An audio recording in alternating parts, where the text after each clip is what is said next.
കൊയിലാണ്ടി അപകടത്തിൽ നിബന്ധനകൾ പാലിക്കുന്നതിൽ ഗുരുതര വീഴ്ചയുണ്ടായെന്ന് വനമന്ത്രി എ.കെ. ശശീന്ദ്രൻ. പ്രാഥമിക പരിശോധനയിൽ തന്നെ അക്കാര്യം കണ്ടെത്തി. വനം വകുപ്പും കേസ് രജിസ്റ്റർ ചെയ്തിട്ടുണ്ടെന്നും കർശനമായ നടപടിയെടുക്കുമെന്നും മന്ത്രി പറഞ്ഞു. വനം നിയമത്തിൽ മാറ്റം വരണമെന്ന നിലപാടിൽ ഉറച്ചു നിൽക്കുകയാണെന്നും മന്ത്രി കൂട്ടിച്ചേർത്തു. നമ്മുടെ പ്രാഥമിക പരിശോധനാ കാലത്ത് തന്നെ നിബന്ധനകൾ പാലിക്കുന്നതിൽ ഗുരുതരമായ വീഴ്ചകളുണ്ട് എന്ന് തന്നെയാണ് കണ്ടെത്തിയിട്ടുള്ളത്. ഇപ്പോൾ സമർപ്പിച്ചിട്ടുള്ള റിപ്പോർട്ട് ആ സംശയങ്ങളെ ശരിവെക്കുകയാണ് സംശയങ്ങളെ നിരാകരിക്കുകയാണ് ചെയ്തിട്ടുള്ളത്.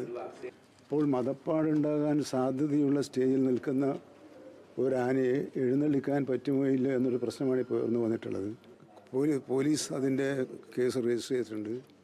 വനം വകുപ്പാണെങ്കിൽ വന്യജീവി സംരക്ഷണ നിയമത്തിലും നാട്ടാന പരിപാലന സംരക്ഷണ നിയമത്തിലും ഉൾക്കൊള്ളിച്ച കാര്യങ്ങൾ ബന്ധപ്പെടുത്തിക്കൊണ്ടുള്ള കേസുകൾ രജിസ്റ്റർ ചെയ്ത് സമർപ്പിച്ചു കഴിഞ്ഞിട്ടുണ്ട്.